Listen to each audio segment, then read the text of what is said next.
Hi, guys. Welcome to Fox 5 News Live. Now, 4 months ago, we were covering the No Kings Day protests. We were also covering some anti-ICE protests. And live on our stream right here on Fox Local, I remember seeing this man in a red shirt. It looked like he had a press jacket on, being carried out by the police, or rather escorted off to the side and then eventually placed into custody. And I remember at the time, I wasn't quite sure who that was. We actually have that clip. I want to play it for you here. Thanks, Kim. Before you go anywhere, I have a couple of questions for you. Of course, that first person that we saw come out with their hands behind their back, did I see press written on their chest? Yes. Our photographer, Eric Len, it did appear that he did have press written on his chest there, some sort of a vest that he had.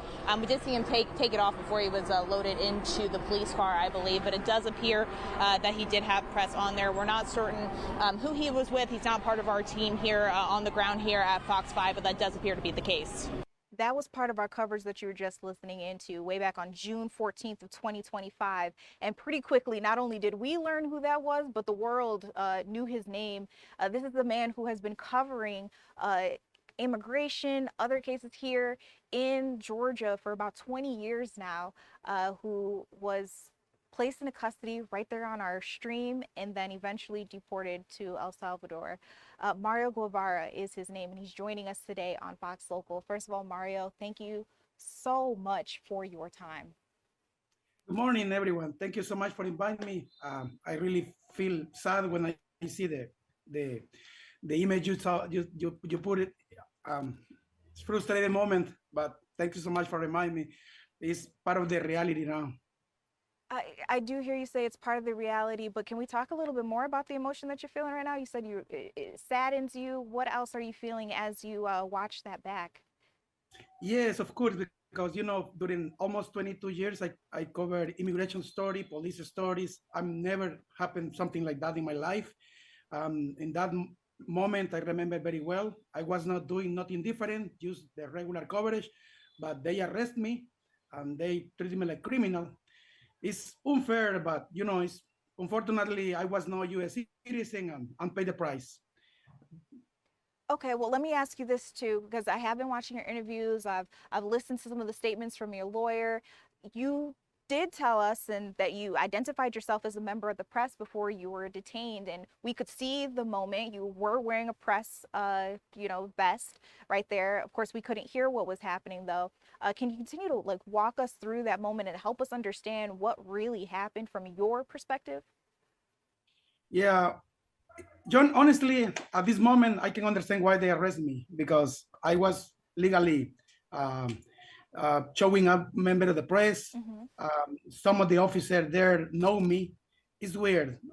It's weird because I have a very good relation. Before this incident, I have a very good relation with the local and the state authority, even the federal authorities, even with ICE. I remember I worked with ICE, some stories this year, but it's weird. It's weird. I was victim of the same story I was covering.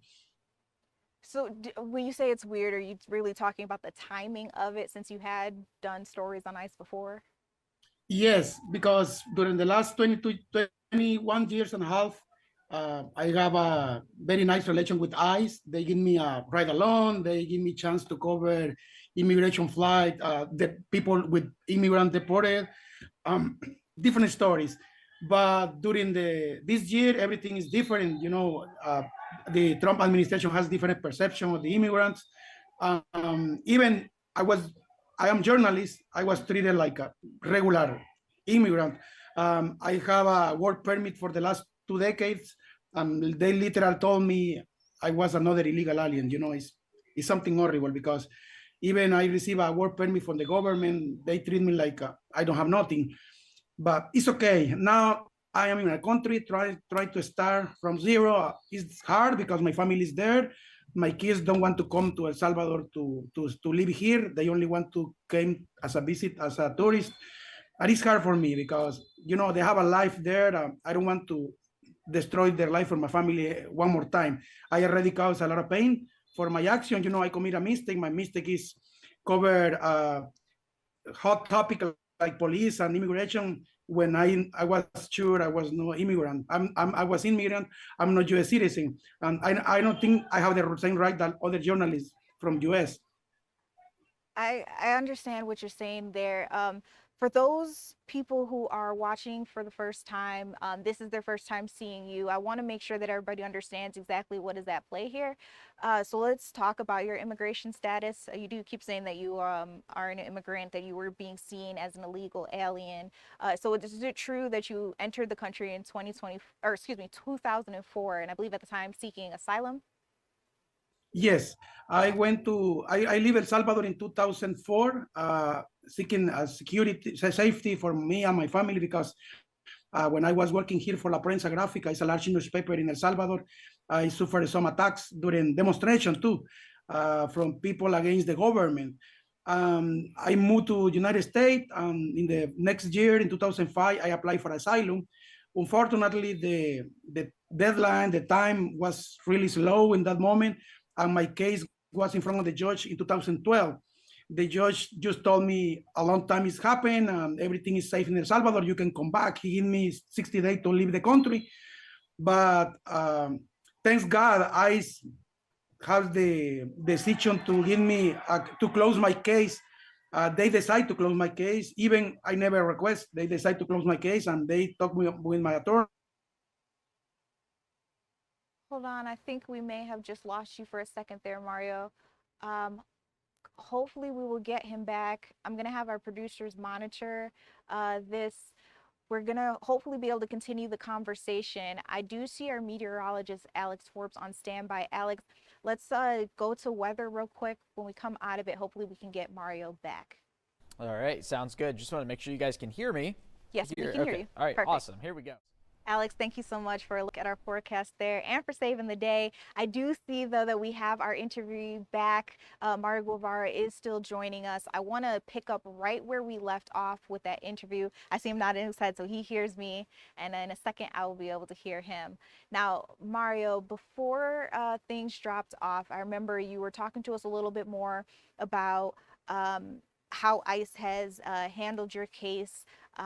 You also talked to us a little bit about what it was like when you were here in the U.S. Seeking asylum and then eventually kind of in a immigration status limbo, right? Let me start with this question. Some press freedom organizations are calling your detention alarming, while ICE says that its agents were just following procedure. What's your response to people who say that this was just a matter of immigration status enforcement? Thank you so much again for this opportunity. Unfortunately, I have a cut electricity. Sometimes we have they cut electricity and water too. You know, it's different country. But yes, unfortunately, immigration lied to the community. They say I was illegal in the country. It's honestly, I never was illegal in the country. I have work permit.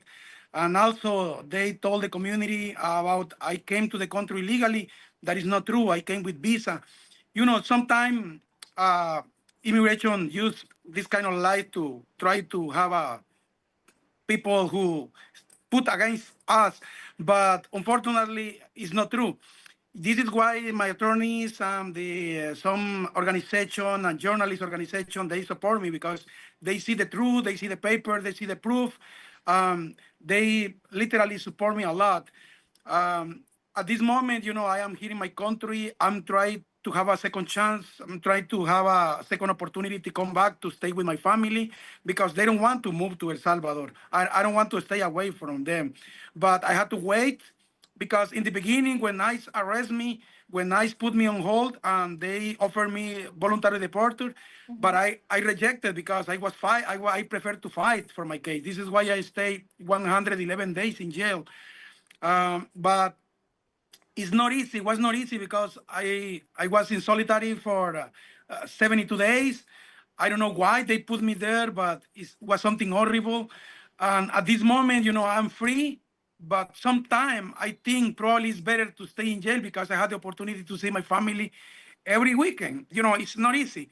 I think almost every day. Probably I will be better in jail, see my family every weekend. Now I have to wait until December when my kids can come back again. to see only two of them. But my daughter and my wife, they are still in United States. They are not able to come because they have the same position like me, work permit. If they leave the country, they will never have the opportunity to come back again. It's really hard position. Definitely a hard position. You gave me some details there that I didn't know. I'm not sure that we all knew here in the newsroom. So solitary confinement for about 72 days. I heard you say at some point that it kind of felt like it may have been better to stay in jail because that was at least an opportunity to see your family. Um, Let me ask you this, because what prompted me to reach out is that yesterday during a No Kings rally in Atlanta, your son Oscar was reporting, and to me it kind of felt like he was kind of picking up where you left off in a sense. Yeah. Go ahead. Oh, when he told me he want to cover that with my reporter, I feel scared because I tell don't go, please don't go, because something horrible happened to me. I don't want to put them in risk too, because even they are U.S. citizen. I think it's too dangerous for them too. It's not the first time I arrest or hit somebody with U.S. citizen. It's not easy for me, especially my son Oscar, because he has a condition in his brain. And it's not easy, but he decided to go. He decided to cover with my reporter, Alondra. I see everything was better than before. Yesterday, when I was watching the live, I say, wow, why when I covered the protest was aggressive, was violent, was not like yesterday, Pacific. Nothing like this happened to me. But it's okay. We are men of faith, people of faith. We understand sometimes God allow things we don't want. But now I'm here in a new reality. Try to do my job. I have a couple offers for work here in El Salvador, but I will keep my channel because I have a lot of support from United States business owner, and I will try to manage my channel from here. Well, it will be no easy, but I will try. Yeah, well, you mentioned your channel there. We had some B-roll up that you saw videos showing your page on Facebook, and I believe it said 782,000, but you have a lot more followers now. So can you talk to me about where your case currently stands? I'm just curious, you kind of said this, but I want to make sure that I completely understand whether you would come back to the US if you were granted the opportunity, or is that kind of out the door?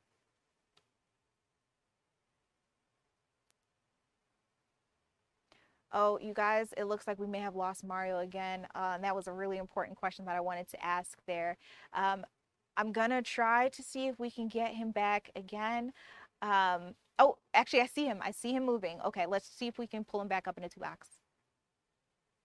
I tried to convince the judge they committed injustice with me. I was deported for being journalist only. I never commit crime. Even I faces six minor charges. All was dropped, and this means I never commit crime in the United States. Everybody believe I deserve a second chance to come back to United States to continue with my life. Obviously, I will stay away from ICE. I will not commit the same mistake again. If I return to United States, I will never go in behind ICE to cover immigration race, nothing like that, because I cause a lot of pain with my work to my family. I understand. I learned the lesson, but I will do all the other kind of coverage. The only thing I want for now is come back. My attorney told me we have this chance to prove an injustice with me, and the second chance is just wait for this new administration come. Uh, Trump Trump don't like the immigrant. Everybody is clear on that, but we we believe probably after 3 years everything will be different. I'm not sure, but hopefully, right? Maybe the second administration, the other administration, give me opportunity to come back legally. I have a two petition for my mother. My mother, she's U.S. citizen. She has I have one I-30 petition from her, from my son too, Oscar, and my brother is a sergeant from the U.S. Army too. He's U.S. citizen. He will start a petition for me. I will have a three chance to be a resident soon, the next few years. But because I was deported, I have a punishment, probably 5 years or probably 10 years. Everything hopefully changed. But if they change the deportation for voluntary departure, probably I will have a punishment 1 or 2 years. My attorney is working on that, but I've just tried to have a new life here alone. Especially, even I have family here, my grandmother, aunt, uncle. I feel alone. I feel alone because my main family is there, and it's frustrated for me. I see that this has definitely taken an emotional toll on you, Mario. I want to ask if I can. I know I'm kind of over my time here, but I want to ask you one more question. This is for one of my Yes. colleagues. She wanted to know if there was anything you would change about your reporting, how you report, now knowing that you'd face such serious consequences. Yes, of course. I will change everything. I will try to do different stories, not following ICE anymore. I wake up every day at 4 a.m. for being in the street at 5, uh, watching my cell phone, watching my Facebook and TikTok or Instagram account to when my followers send me tips about the ICE operation in the neighborhood. And then I come to the neighborhood to see the officer when they are arresting people. I make a lot of report. Literally, I put their eyes on me. When the ICE officer was transport me, one of them told me, Mario, you get us a really hard time. Why do you do that? I tell them, don't take personally. It was my job to inform my community. It was not nothing against you, nothing against your agency, just my work. But they literally took personally, and one of them told me, our goal is deport you, and they did. They win. Unfortunately, even I fight for 4 months, almost 4 months, I lost. Everything will change. If I come back, everything will change. And here in El Salvador too, everything is different now. I am trying to do different story, like a humanitarian story or different kind of story, not necessarily talking about the rapes, because this caused me a lot of pain, caused me a lot of pain for my family too. It is interesting to hear you say all that. I wasn't expecting that answer, but this is your truth. Again, I wanted to thank you for joining us here on Fox Local. For those who are just joining in, we had some technical difficulties, but Mario Guevara was joining us all the way from El Salvador. He's no stranger to streaming. This is sometimes how it is with the connections and whatnot, but you try to make it through so that you can still tell your story. So again, thank you so much for taking some time out of your day to join us here and explain everything that's been going on with you ever since the arrest and the deportation. We appreciate it. Thank you so much. God bless you. God bless your audience too. Thank you. Bye bye.